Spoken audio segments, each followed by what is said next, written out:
Cuidado que você pode estar rindo de você, é ou não? Escute só. Olha só. 3 horas da manhã vai mudar de terceira para quarta. E aí começa, aí a partir das 6, hora primeira, hora segunda, hora terceira, aquela coisa. Certo? 3 horas da manhã, os discípulos estão cansadérrimos, apavorados. Mateus era cobrador de impostos, não sei nem se ele sabia nadar.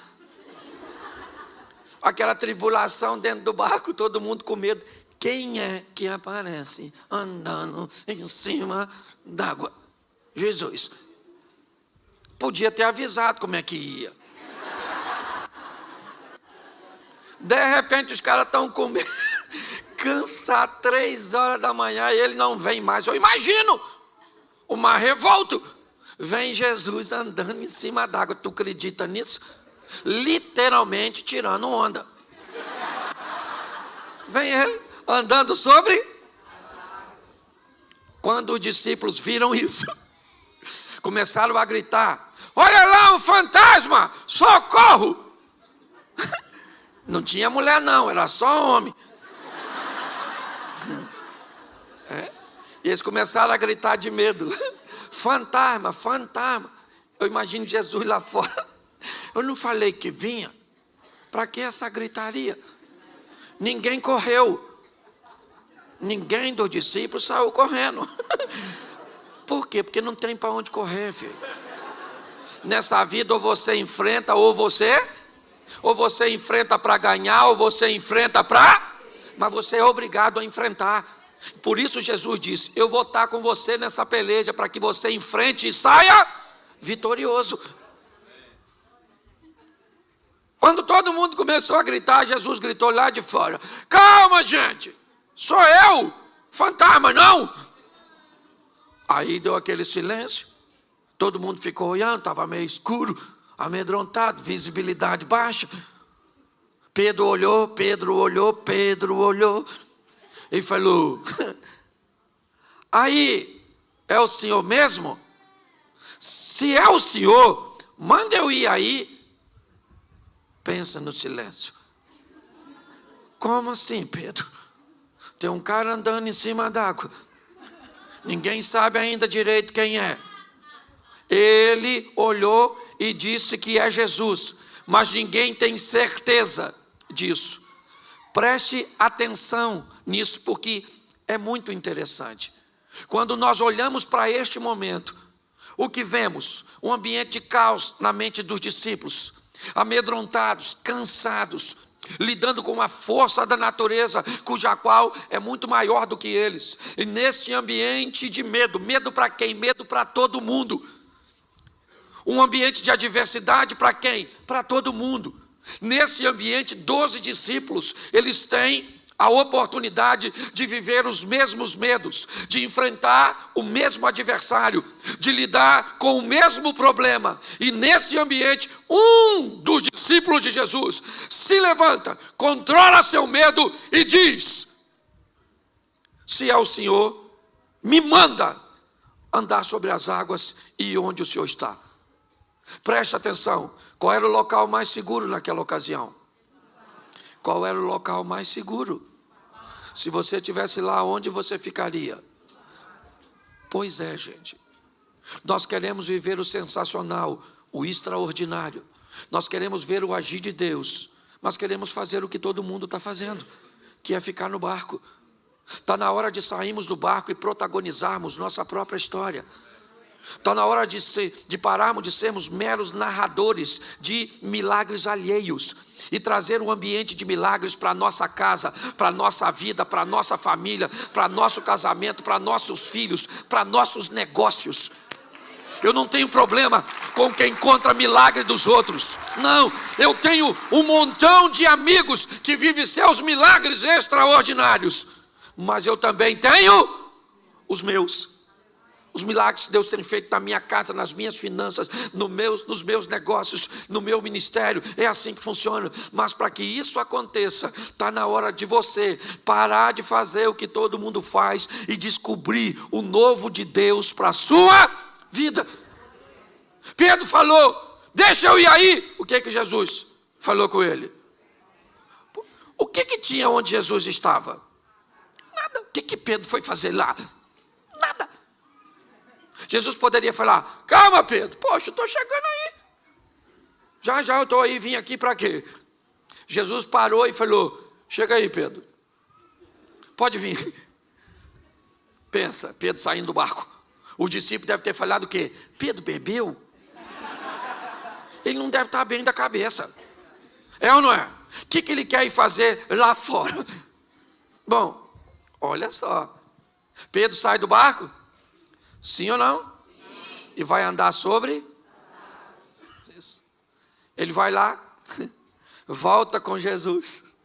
Quando Jesus entra com Pedro no barco, sabe o que os discípulos falam?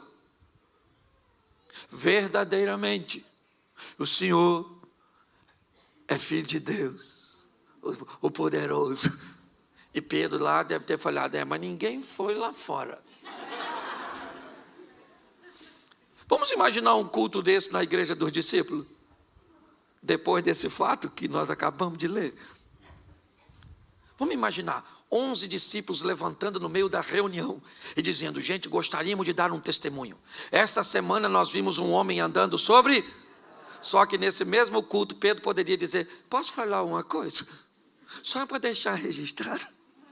O homem que eles viram andando fui eu. Pastor, o que você quer dizer? Querido, está na hora de você fazer o que nunca fez, para viver o que nunca viveu. Está na hora de você se destacar, que os outros quiserem que se destaque, mas você tem que parar de ficar olhando para os outros. Entenda o que Deus quer fazer na sua vida, para onde Ele quer te levar, a oportunidade que Ele quer te dar. É isso que eu quero que você entenda nesse momento. Faça algo de novo pelo seu casamento. Faça algo de novo pela sua vida profissional. Faça algo de novo para o seu ministério. Faça algo de novo para que algo de novo aconteça na sua vida. Viver na mesmice vai te levar para onde? Preste atenção. Por que eu tenho vivido o que eu tenho vivido? Porque Deus me deu um negócio muito louco para fazer. Muito esquisito. É ou não é? Quantos de vocês já viram pessoas na internet me chamando de palhaço? Levanta a mão. Aí, nem precisava levantar para não me machucar.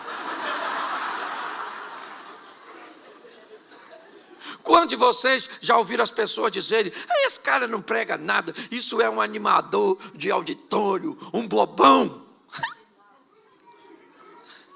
Assim, ó. E você pensa: eu vejo tudo isso. E eu olho, às vezes eu falo: Senhor, olha o que estão falando de mim. E uma vez eu estava orando, eu senti no meu coração Jesus falando comigo: você já leu o que falava de mim? Alguém já falou que você tem poder do Beelzebub? Eu falei: isso aí também não, isso é muito grave. E Jesus falou: mas falaram de mim. Eu falei: então desculpa. Deleta a reclamação. Vou apagar essa mensagem para mim e para o Senhor. É ou não é? Você está entendendo? Está na hora de você amar como nunca amou, para ser amado como nunca foi. Está na hora de você ofertar como nunca ofertou, ser fiel como nunca foi, para prosperar como nunca prosperou. Está na hora de você orar como nunca orou, para ter poder como nunca teve.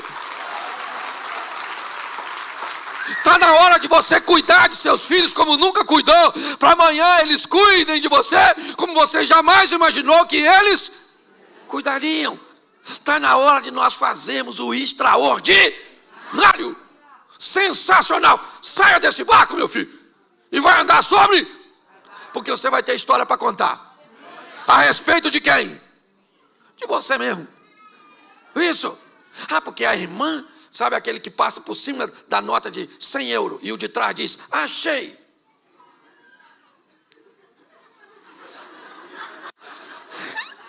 Era eu que tinha que achar. Aí como é que você conta essa história?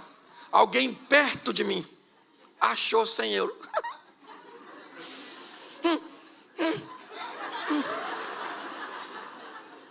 Hoje eu vejo muita gente, certo? Que na hora de contar suas histórias diz que elas aconteceram onde? Pertinho dele. É o marido da outra que mudou. É o filho da outra que...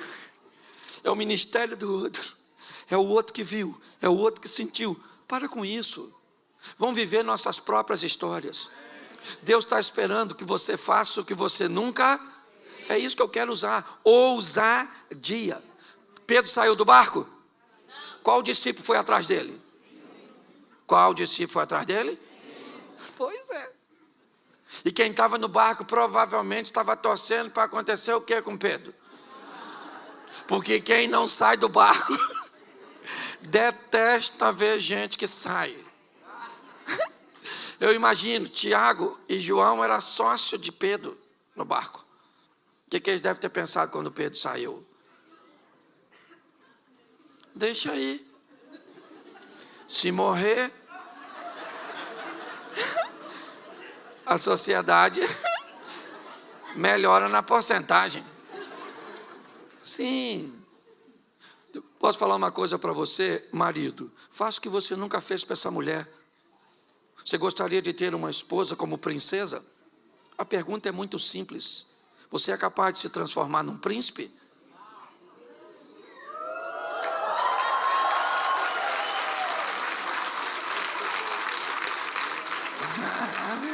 A senhora não pensa que eu vou deixar isso barato?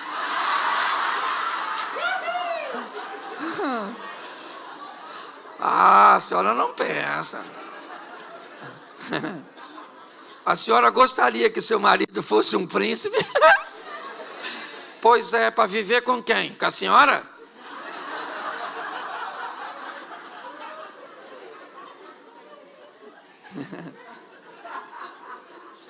Você lembra da história do príncipe que era um sapo? Lembra? Quem beijou? A princesa. Quem se torna príncipe e princesa tem poder para transformar sapos. O que acontece é que nós não estamos mudando porque estamos esperando o outro mudar.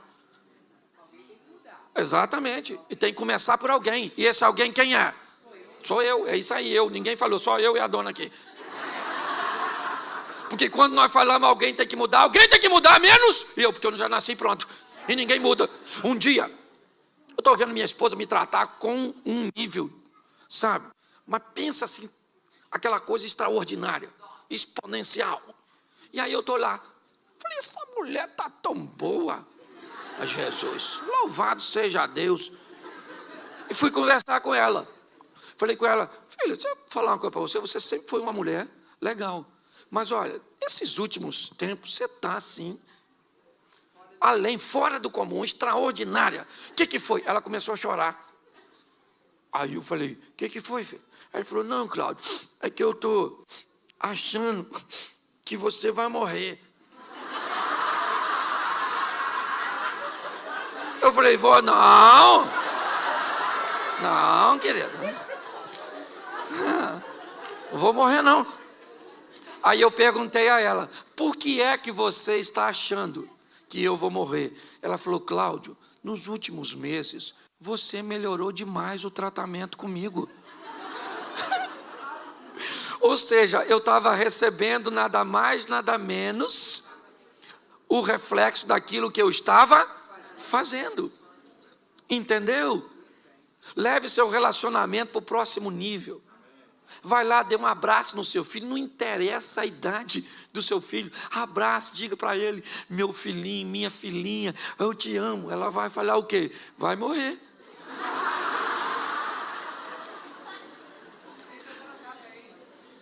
Deixa eu te falar, alguém tem que mudar. Eu gosto de uma história de um camarada, que a casa dele estava bem bagunçada, bem, assim, certo? Estava bem estranha. E aí, ele foi procurar um homem de Deus que recomendaram ele, um cara que tinha visões, que orava, que Deus falava. Aí ele chegou lá e falou, moço, eu queria falar uma coisa para o senhor. Me indicaram aqui o senhor, não sou nem religioso, mas eu estou com a minha família. Deixa eu explicar uma coisa para o senhor, como é que estão as coisas lá em casa. A gente não está se entendendo, estamos discutindo demais, estamos brigando. Então, é assim, olha, eu tenho um filho de 14 anos que já foi expulso de 3 escolas. Pensa num menino de comportamento estranho. Meu garoto do meio é viciado. Fuma uns negócios. Um menino. A minha menina mais velha, pensa numa menina, sabe, envolvida com prostituição. Uma menina. Minha esposa, olha só. Minha esposa parece que tem rodinha no pé, anda o dia inteiro na rua. Uma mulher desleixada. E eu também não estou aqui só para falar mal dos outros, não. Entendeu? Até porque minha sogra mora lá em casa. E pensa numa mulher. Olha. E aí eu bebo mesmo. Eu bebo porque eu não aguento isso. Então eu queria que o senhor fizesse uma oração por mim, porque minha casa acabou. O homem orou por ele. E assim que terminou de orar, falou: Deus me deu uma visão. Ele falou: então o senhor fala comigo, porque eu preciso resolver minha família. Ele falou: eu vou explicar uma coisa que Deus falou comigo. Deus falou comigo que Jesus Cristo, o filho dele, está lá na sua casa disfarçado em uma das pessoas. E vocês estão tratando mal o filho dele. E por causa disso a sua casa está assim. O homem falou: o que o senhor está falando? Um dos integrantes da minha família, nosso Senhor Jesus Cristo? Vê se seu endereço é esse mesmo aí nessa visão do senhor, porque tem alguma coisa de errado. A qualidade das pessoas lá em casa não cabe Jesus. E o homem falou: olha, não tem. Foi o que Deus falou comigo. Ele foi para casa, no caminho, ainda tomou mais alguma coisa. E foi para cá, chegou em casa, reuniu a família e falou: fui no homem de Deus que falou para mim um negócio muito esquisito. Falou que um de nós aqui é nosso Senhor e Salvador Jesus Cristo, e nós estamos tratando mal ele, e eu quero que vá falando quem é.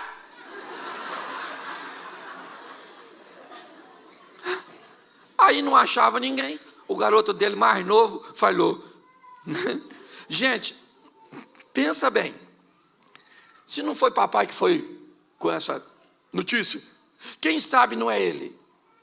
Aí a sogra falou: bem capaz de ser esse cachaceiro. Bem capaz. Aí o filho mais velho falou assim: gente, essa história de Jesus não é uma história antiga? Quem sabe não é vovó? O pai falou: Senhor, perdoa esse menino que ele não sabe o que fala. Vê se Jesus... Fica quieto, garoto, drogado. Começou aquela conversa, e daqui e dali, no final não achou ninguém. Quando a conversa acabou, o filho mais velho procurou o pai e falou: pai, falando sério agora com o senhor já pensou se for vovó? E o homem falou assim: eu pensei, meu filho, depois que você falou, porque o pouco que eu conheço de Deus, já ouvi falar que ele faz umas coisas muito estranhas para confundir outras. E eu estou pensando que pode ser sua avó. A partir daquele dia, baseado nisso, ele começou a tratar melhor a sogra. A mulher dele, que viu que agora ele tratava melhor a mãe dela, começou a tratar melhor ele também. A sogra, que viu que estava recebendo carinho de uma fonte onde só recebia agressividade, começou a gostar do genro. Os filhos, que viram que os pais estavam se acertando e que as coisas estavam se acomodando, começaram a se reposicionar em seus comportamentos. No passar de pouco tempo, aquela família estava totalmente restaurada, porque alguém resolveu mudar a sua postura e aprender a lidar com alguém que entendeu que nessa pessoa Jesus Cristo morava. Quando você olhar para seu marido, não veja seu marido, veja Jesus morando nele. Passe a tratar este homem melhor, porque talvez ele consiga despontar, fazer com que esse poder, esse comportamento venha fluir de dentro dele para consertar a sua família. Mas para a nossa vida mudar, precisa de atitude de um Pedro, de alguém que resolva ser o primeiro a sair do barco, a enfrentar um ambiente instável, a enfrentar a escuridão, a enfrentar a incredulidade dos outros, mas entende para onde está indo. Pedro disse: se é o Senhor, eu queria lembrar você, Lucas capítulo 5, o primeiro encontro de Jesus com Pedro. O primeiro encontro de Jesus com Pedro, depois cansado também de uma noite frustrante, onde não pegou nada, Pedro ouve de Jesus o seguinte: vamos pescar agora, depois de uma ministração que Jesus havia feito. Pedro disse: Senhor, sob a tua palavra eu vou lançar minhas redes. É o Senhor que fala, porque eu sei que não tem nada. Eu sou pescador.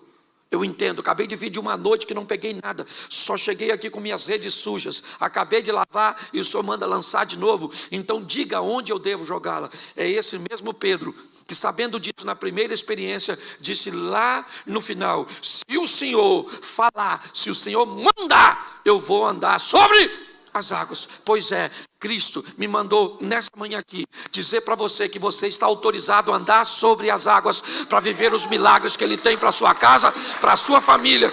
Amém? Mas Ele precisa, sendo o mesmo, que você não seja mais o mesmo.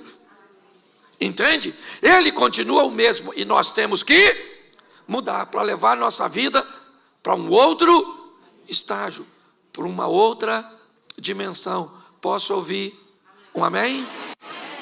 Eu quero usar um outro texto. Abra sua Bíblia aí, 1 Samuel, lá no Velho Testamento. 1 Samuel, capítulo 16. Eu acho que é isso.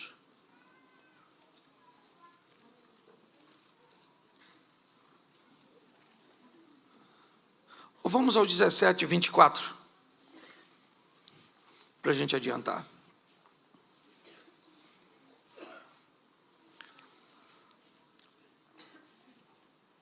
Repita comigo 24. Todos os israelitas, vendo aquele homem, fugiam de diante dele com muito medo, e diziam uns aos outros: vocês viram aquele homem? Ele veio para afrontar Israel. Presta atenção, enquanto Pedro nos inspira a ter ousadia, Davi vai nos inspirar a ter coragem. Preste atenção, o texto diz que há um ambiente de guerra no vale de Elá, ou de Socó, não sei como é que está a sua tradução.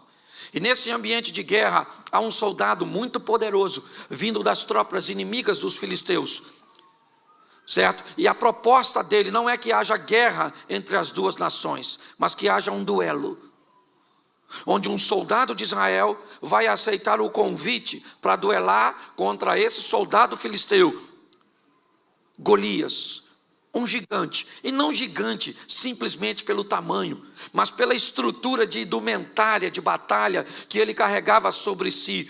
Só olhar para um homem, certo, de uma nação inimiga, vindo com aquela couraça, com aquele escudo, com aquele capacete, aquele homem na verdade era a representação de um tanque de guerra. Por isso que todos olhavam para eles e sentiam medo. Uns conversavam com os outros: viu o gigante? Rapaz, o cara é grande, matador desde garotinho, ninguém pode lutar com ele. Estavam certo ou errado? Claro que estava certo. Olhou para o cara é grande, quase matou a mãe dele quando nasceu. O cara extraordinário era o Golias. Olha só, e agora quem é que chega no vale de Socó, puxando um jumentinho? Davi estacionou o jumento. Eu acho isso maravilhoso. O texto diz que uns diziam para os outros: viram aquele homem que subiu para afrontar? Uns diziam para, só que Davi não estava lá, então Davi não ouviu ninguém falar com ele, porque ele acabou de chegar. Entendeu? Uns falavam para o outro, uns viram, está difícil, o cara é grande, nossa, grandão, olha, a espada, o escudo, a lança, nossa, que medo. Davi está escutando isso? Davi está matando o leão, matando o urso, o menino está arrebentando. Olha só, então ele chega limpinho, porque é isso, eu queria limpar a sua mente hoje. Eu queria limpar a sua mente dessas palavras negativas. O ambiente é muito difícil. A situação é muito desafiadora. Meu Deus, vida, céu. Não, querido. É olhar para o gigante e dizer: Senhor, é grande mesmo. Dependendo da religião, benza a Deus. Isso é legal. Olhar para a situação né? Que ela tem tudo para te amedrontar, para te acovar. Davi acabou de chegar. Quando ele chegou, o que aconteceu? O Golias saiu e falou: tem algum homem aí? Ninguém falou nada. Davi acabou de chegar, não sabe de nada. Falou: o irmão dele mais velho falou: cala essa sua boca. Cala essa sua boca. Isso aqui não é ambiente seu. Cadê aquelas ovelhinhas que você deixou com quem? Seu pretensioso. Vim aqui, eu sou seu irmão mais velho. Você briga com o cara, eu tenho que te defender. Davi falou: calma, que é isso? O que vão dar para quem matar o gigante? Davi, ó, é corajoso, mas não é bobo. Ele quer saber prêmio. Alguém falou: escuta só, quem matar o cara lá, um negoção, ó. Casa com a filha do rei, fica rico e não paga imposto. Davi olhou e falou: vocês não estão sério? Casa com a filha do rei, fica rico e não paga. Ninguém mata esse gigante. Porque esse gigante, na verdade, é a oportunidade de eu mudar de vida.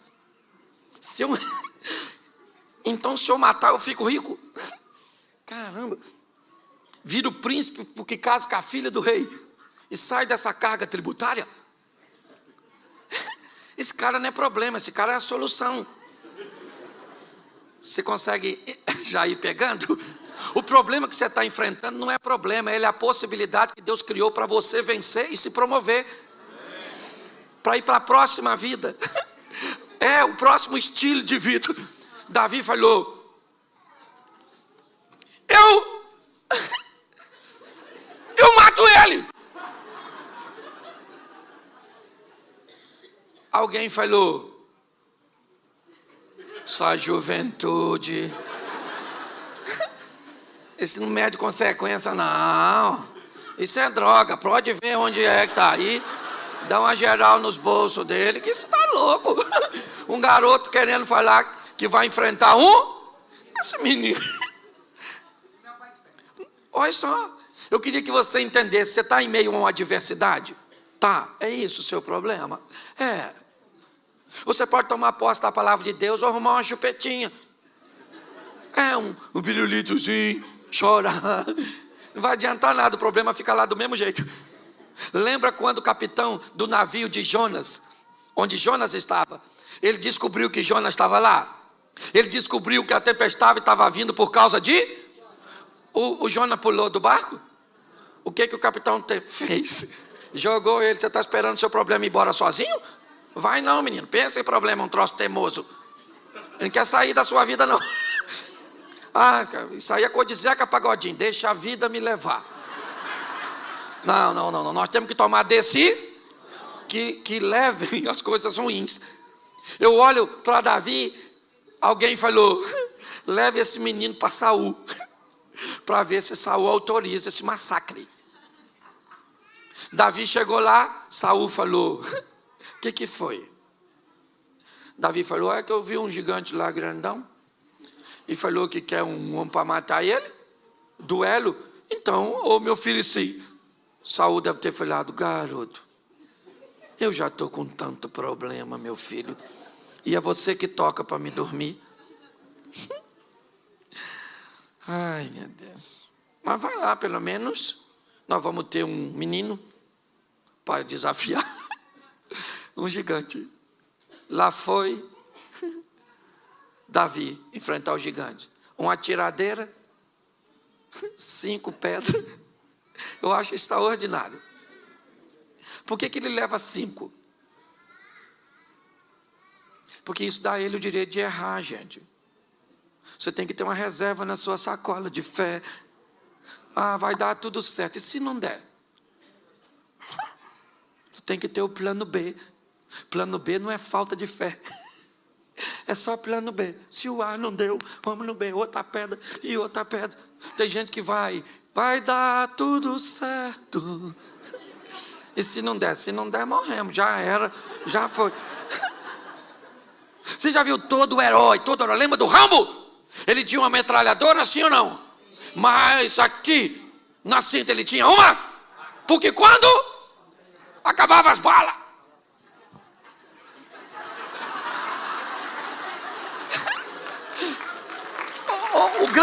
a grande questão da história é que nós achamos que às vezes as coisas vão acontecer logo de início. Vá preparado. Davi foi. Eu acho isso sensacional. Com medo do gigante, sim ou não? Sim ou não? Sim. Claro. Olhou para o gigante, mas ele pensou na filha do rei. Caramba, aquela menina, poxa, só tem que viver eu, só isso. Só isso, é só isso. Outra coisa, ovelhinha nunca mais. Agora você é o dono da ovelha, isso aí, imposto, que é isso, imposto? Agora nada de imposto, pagar mais nada. Vamos lá. Quando ele chega, está todo mundo olhando. O gigante e o menino. Perguntinha simples. Os irmãos de Davi achavam que ele ia ganhar? Não. O exército de Israel achava que ele ia ganhar? Não. Saul achava que ele ia ganhar? Não. Golias achava que Davi ia ganhar? E os filisteus? Ninguém. Só Deus olhando lá de cima. Eu não sei nem se Deus estava concordando muito com isso. Porque segundo alguns historiadores, Davi sabia que foi ungido por Samuel para ser e não para matar gigante. Então eu imagino Deus olhando. Vai encarar o gigante. Nem autorizei. Porque Davi não perguntou a Deus em oração se era para matar o gigante. Ele falou que ia quando ele viu os prêmios. Só que o extraordinário é o que Davi diz. Quando ele vai enfrentar o gigante, ele diz assim, ó: você vem a mim com espada, escudo, lança e outras indumentárias mais, mas eu vou contra você, em nome. Pensa Deus escutando isso, ainda que já soubesse. Vamos imaginar aqui uma figura ilustrativa, o anjo falando com Deus: Senhor, o Senhor viu em nome de quem ele vai?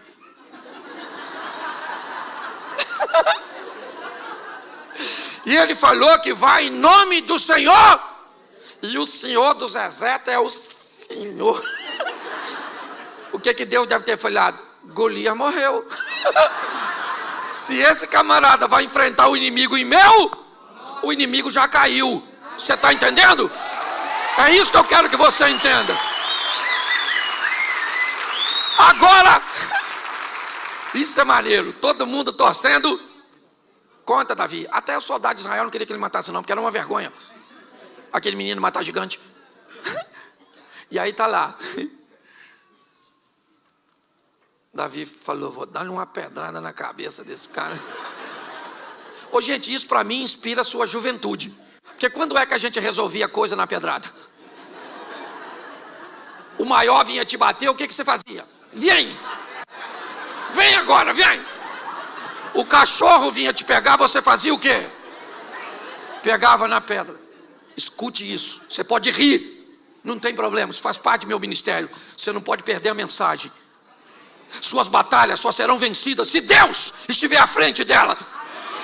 É com ousadia, fazendo o que ninguém faz, que você vai chegar onde ninguém chegou. Não queira o posto dos outros, queira o local que Deus tem para você. Quando eu olho para esse momento, o que eu vejo? Eu vejo um menino num ambiente de incredulidade, mas um menino que tem uma história com Deus. Foi isso que ele disse para Saul: eu matei leão, eu matei urso. Eu tenho experiências com Deus num ambiente onde ninguém é capaz de enxergar. E é no anonimato que nós aprendemos que Deus vai nos dar oportunidades extraordinárias. Entendeu? Às vezes queremos ser ovacionados, vistos, reconhecidos, mas aprendam uma coisa: é na intimidade, é no secreto, é na oração da madrugada. Entendeu? É naquelas coisas particulares que a nossa fé vai se fundamentando, que vai se estabilizando. É isso. Davi chega agora num ambiente de notoriedade, é verdade, mas trazendo consigo uma bagagem do escondido. É ou não é? Da experiência entre ele e Deus. E ele mata o gigante. A pedrada atinge exatamente, certo? A fronte do gigante e ele cai. Ele morreu, o gigante? Não, Davi pega a espada do gigante. Isso também é uma boa lição. E corta a cabeça do gigante. Posso te dar um exemplo que pode parecer estranho? Você já viu alguém na rua sem dente? Já viu alguém na rua sem braço? Já viu alguém na rua sem cabelo? Já viu alguém na rua sem cabeça? Não. Porque quem corta a cabeça resolve o problema de uma vez por todas. Pare de dar paliativo para o seu problema. Entre nele para vencer de uma vez por todas. Corte a cabeça desse problema. Extirpe este mal de uma vez por todas. Davi agora entra no arraial com a cabeça de Golias nas mãos. E sabe o que é mais interessante? Ele casou com a filha do rei? Não. Saul não deu Merabe para ele, deu para outro indivíduo. Saul fez Davi ficar rico? Não, porque quando Davi vai se casar com Mical, Davi diz que não tem como ser genro do rei, porque não tem recursos para pagar o dote. E provavelmente a casa de Jessé, ou seja, de Davi, continuou pagando impostos. Porque Davi enfrentou o gigante, matou o gigante, e Saul não cumpriu o que havia dito. Mas Davi foi enfrentar o gigante em nome de Saul? Não. Com a armadura de Saul? Não. Enfrentou o gigante em nome do? Isso. Com as armas que Deus lhe deu para que ele fosse habilidoso. Pergunto eu para você, agora, a contragosto de Saul, Davi se casou com uma filha dele? Sim, com Mical. E não por um prêmio, mas por amor, porque a Bíblia diz que Mical amava Davi. Segundo, Davi ficou rico? Sim, um dos homens mais milionários da época dele. É só olhar na quantidade de recursos que ele deixou para seu filho Salomão construir o templo. Terceiro, Davi parou de pagar imposto? Sim, porque agora ele é o monarca, ele é o chefe. Preste atenção, Davi entra numa batalha em nome do Senhor e vence. Um homem tenta sabotar e impedir que ele tenha todos os prêmios e todos os recursos, mas os céus se movem a favor de Davi, e aquilo que o homem tentou fazer contra ele, não conseguiu, porque era Deus que estava no controle. Tenha coragem de enfrentar seus inimigos, de enfrentar seus obstáculos, ok? É isso, eu quero motivar. Enquanto Pedro, ele me inspira a ser alguém que tem ousadia, Davi me inspira a ser alguém que tem coragem. Agora abra aí, já estou terminando. Juízes 6, verso 11, rapidinho. Juízes 6, 11. Então o anjo do Senhor veio e assentou-se debaixo do carvalho que está em Ofra, que pertencia a Joás, o abirezita. E Gideão, seu filho, estava malhando trigo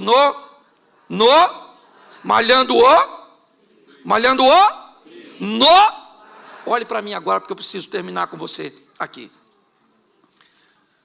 Primeiro, você sabe o que é um lagar? Sim, um tanque para beneficiamento de uvas, onde as uvas eram pisadas. Certo? Você sabe que para se malhar um trigo, precisava de ter uma eira, um campo aberto, mais ou menos como um local de secar café, onde jogava o trigo, passava algo em cima e depois se recolhia. O texto diz que Gideão está malhando o trigo. Num lagar não era um ambiente adequado para se malhar o trigo. Porém, ele não pode fazer isso em campo aberto, porque há um problema com os midianitas. Pergunto eu para você, para Davi malhar o trigo, ele precisava de uma eira, sim ou não? Para Gideão malhar o trigo, ele precisava de uma eira, sim ou não? Sim ou não? Mas ele tinha? Não. Ele precisava? Mas ele tinha? Não. O que ele tinha era o lagar era apertado? Era inapropriado? Era desconfortável? Mas era o que ele? Sabe o que isso representa? Que Gideão precisava de algo que fosse o seu ideal. Mas na verdade, o que ele tinha no momento era a sua realidade. Eu preciso encarar a minha realidade para alcançar meu ideal. Se eu não tiver forças, se eu não tiver ousadia para encarar a minha realidade, eu nunca vou para o meu ideal. Qual é a minha realidade financeira hoje? Qual é a minha realidade de saúde hoje? Qual é a minha realidade espiritual hoje? Qual é a minha realidade? O que eu estou enfrentando hoje? Isso é minha realidade. Quando eu olho para este homem, eu olho alguém que é capaz de enfrentar a sua realidade para alcançar o seu ideal. Hoje, pessoas, mediante as suas realidades, elas se embotam, elas se comportam de forma ruim. Já que eu não tenho, querido, vou falar uma coisa para você. O primeiro carro que eu tive na minha vida foi uma Brasíliazinha velha. Ela esquentava bobina. Eu tinha que andar com 1 litro d'água e com um pano molhado, porque aí eu amarrava o pano molhado na bobina e ela andava. Depois troquei por um Voyage. Não sei se eu estou falando dos carros aqui, talvez você não lembre, mas era um carro melhorzinho, um pouquinho. Mas eu comprei ele de noite quando estava chovendo. O cara me enganou. E aí eu troquei por outro carro que se apaixonou por reboque. Uma vez ele parou, eu indo do Rio para São Paulo, e eu mandei rebocar, levar para uma oficina, e quando ele desceu do reboque, que o mecânico ligou, ele pegou. E aí o mecânico olhou para mim e falou: mas o que ele tem, senhor? Eu falei: vontade de andar de reboque. Eu só quero que você entenda que às vezes vai fazer parte, você vai ter momentos e coisas na sua vida que não são seus ideais, mas são suas. E você precisa trabalhar a sua realidade para alcançar seu ideal.